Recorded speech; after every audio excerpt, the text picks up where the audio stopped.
নিশ্চয়ই উপরের 5টি শপথের মধ্যে জ্ঞানীদের জন্য শপথ আছে। উপরের 5টি শপথের মধ্যে জ্ঞানীদের জন্য শপথ আছে। জ্ঞানীরা চিন্তা করলে অনেক বিষয় এই 5 শপথের মধ্যে পাবে। 1 নাম্বার আল ফাজরি, ফজরের শপথ। জ্ঞানীরা চিন্তা করলে এখানে পায় ফজর দ্বারা উদ্দেশ্য উষা লগ্ন, যখন মানুষ ঘুম থেকে জাগ্রত হয়। মানুষকে আল্লাহ ঘুম থেকে জাগ্রত হওয়ার তৌফিক না দান করলে মানুষ ঘুমের মধ্যে মারা যেত। জ্ঞানীরা চিন্তা করে পায় ঘুম থেকে জাগ্রত করেছেন আল্লাহ। আল্লাহ চাইলে ঘুমের মধ্যে মৃত্যু দিতে পারতেন, এরপরেও আল্লাহ তাকে মায়া করে জাগ্রত করেছেন। এই জন্য আল্লাহ পাক রব্বুল আলামিন এই গুরুত্বপূর্ণ সময়ের গুরুত্ব বোঝানোর জন্য বললেন আল ফাজরি, ফজরের শপথ। 2 নাম্বার, ফজর দ্বারা উদ্দেশ্য ফজরের নামাজ। ফজরের নামাজের শপথ আল্লাহ কেন করছেন? قال رسول الله صلى الله عليه وسلم يتعاقبون فيكم ملائكة بالليل وملائكة بالنهار। রাসূলুল্লাহ সাল্লাল্লাহু আলাইহি সাল্লাম বলেন, তোমাদের কাছে পালাক্রমে 2 দল ফেরেশতা উপস্থিত হয়। এক দল রাতের ফেরেশতা আর এক দল দিনের ফেরেশতা। ফজরের সময়, আসরের সময় তারা একত্রিত হয়। লক্ষ্য করে দেখেন, ফেরেশতারা 2 সময় একত্রিত হয়, ফজর আর আসর। ফজরের সময় যেহেতু ফেরেশতারা একত্রিত হয়, এজন্য এই সময়ের গুরুত্ব বোঝানোর জন্য আল্লাহ বললেন আল ফাজরি, ফজরের শপথ। হাদিসের মধ্যে আছে বাশশিরিল মাশাঈনা ফিয-যুলামি ইলাল মাসাজিদ বিন-নূরিত তাম্মি ইয়াওমাল কিয়ামাহ। যারা হেঁটে হেঁটে ফজরের নামাজে অন্ধকারে উপস্থিত হয়ে যায়, তাদেরকে কিয়ামতের ময়দানে পরিপূর্ণ নূরের সুসংবাদ জানানো হয়। সুবহানাল্লাহ। এই জন্য ফজরের গুরুত্ব বোঝানোর জন্য আল্লাহ বললেন আল ফাজরি, ফজরের শপথ।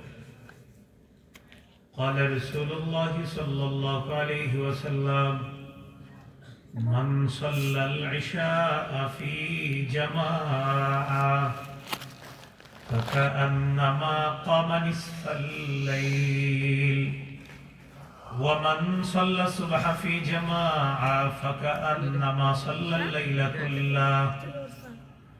রাসূলুল্লাহ সাল্লাল্লাহু আলাইহি সাল্লাম বলেন, যে ব্যক্তি এশার নামাজ জামাতে পড়ে সে যেন অর্ধেক রাত, বারবার মেশিনে হাত দিয়ে না, যে ব্যক্তি এশার নামাজ জামাতে পড়ে সে যেন অর্ধেক রাত ইবাদতে কাটায়। যে ব্যক্তি ফজরের নামাজ জামাতে পড়ে সে যেন সারা রাত আল্লাহর ইবাদতে কাটায়। সুবহানাল্লাহ।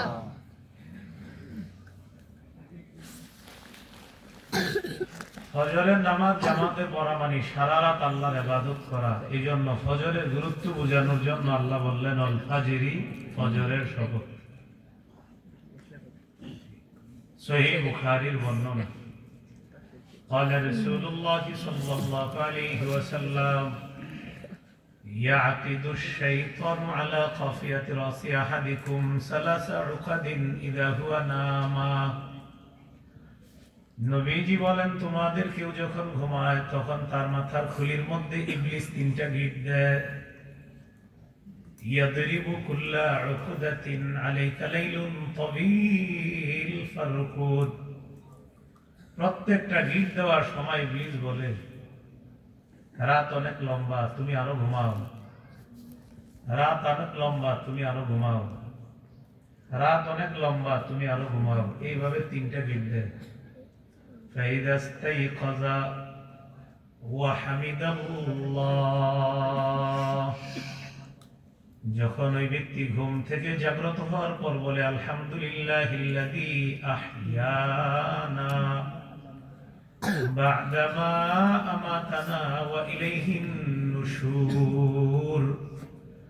যখন এই ব্যক্তি ঘুম থেকে উঠে এই দোয়াটা পড়ে, ইনহাল্লাত উকদা, সাথে সাথে একটা গিট খুলে যায়। ওয়া ইন তাওয়াদ্দা ইনহাল্লাত উকদা, যখন ওযু করে আরেকটা গিট খুলে যায়। ওয়া ইন সাল্লা, যখন ফজরের নামাজ আদায় করে, ইনহাল্লাত উকদা, ৩ নাম্বার গিটটা খুলে যায়। فأصبح نشيطا الناس, ওই ব্যক্তি উৎফুল্ল মনে তার সকালটা সে শুরু করে, প্রভাতটা শুরু করে এমন অবস্থায় তার মনটা বড় প্রফুল্ল হয়ে যায়, আনন্দ হয়ে যায়। এমন ভাবে ওই ব্যক্তি তার দিন শুরু করে দেয়। ফজরের নামাজ যে পড়ে ওই ব্যক্তির দিন অত্যন্ত আনন্দের সাথে শুরু হয়। এই জন্য ফজরের গুরুত্ব বোঝানোর জন্য আল্লাহ বললেন অল ফাজরি, ফজরের শপথ। হাদিসে আছে কোন ব্যক্তি ফজর পড়ার পর বসে বসে জিকির করে, সূর্য ওঠার অপেক্ষা করে, সূর্য ওঠার পর নিষিদ্ধ সময় চলে যাওয়ার পর যদি ইশরাকের নামাজ পড়ে, কানাত লাহু কাজিরি হাজ্জাতিন ওয়া উমরাতিন তাম্মাতিন তাম্মাতিন তাম্মা।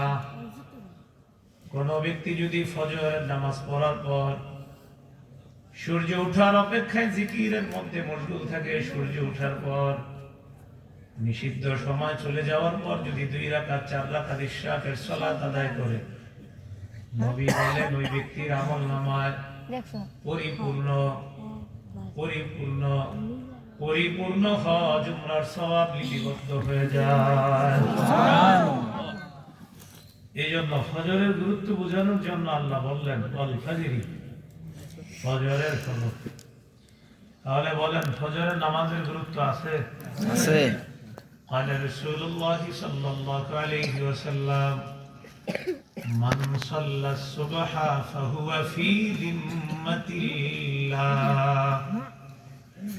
নবীজি বলেন যে ব্যক্তি ফজর পড়ে সে আল্লাহর জিম্মায় চলে যায়। সুবহানাল্লাহ।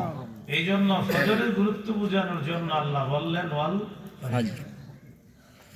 2 নাম্বার শপথ ওয়ালায়ালিন আশ, 10 রাতের শপথ। 10 রাত দ্বারা উদ্দেশ্য জিলহজ মাসের প্রথম 10 রাত।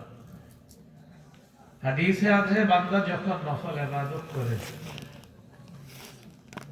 এই 10 রাতের নফল ইবাদতের মর্যাদা, এই 10 রাতের নফল ইবাদত আল্লাহর কাছে সবচেয়ে প্রিয় নফল ইবাদত বলে গণ্য হয়ে যায়। সুবহানাল্লাহ। 3 নাম্বার আশ-শাফঈ, জোরের শপথ। জোর দ্বারা উদ্দেশ্য জিলহজের 10 তারিখ, কুরবানির দিন, যেদিন মানুষ আল্লাহকে খুশি করার জন্য পশু জবাই করে। রাসূলুল্লাহ সাল্লাল্লাহু আলাইহি সাল্লাম বলেন যে ব্যক্তি আল্লাহকে খুশি করার জন্য পশুর রক্ত প্রবাহিত করে কোরবানির দিন, রক্ত জমিনে পড়ার আগে ওই ব্যক্তির আলাদা একটা মর্যাদা আল্লাহর কাছে তৈরি হয়ে যায়। সুবহানাল্লাহ। এই রক্তেরও আলাদা একটা মর্যাদা আছে। তবে ওই দিন আমাদের কার কি পরিমাণ তাকওয়া এটা পরীক্ষা হয়। এই জন্য আল্লাহ বলেন লা ইয়ানালাল্লাহা লুহুমুহা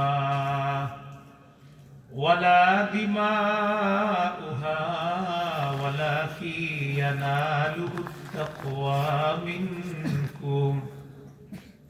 তোমাদের কুরবানির পশুর গোশত আল্লাহর কাছে যায় না, রক্ত আল্লাহর কাছে যায় না, তোমাদের মধ্যে কার কি পরিমাণ তাকওয়া, এই তাকওয়া আল্লাহর কাছে পৌঁছে যায়। সুবহানাল্লাহ।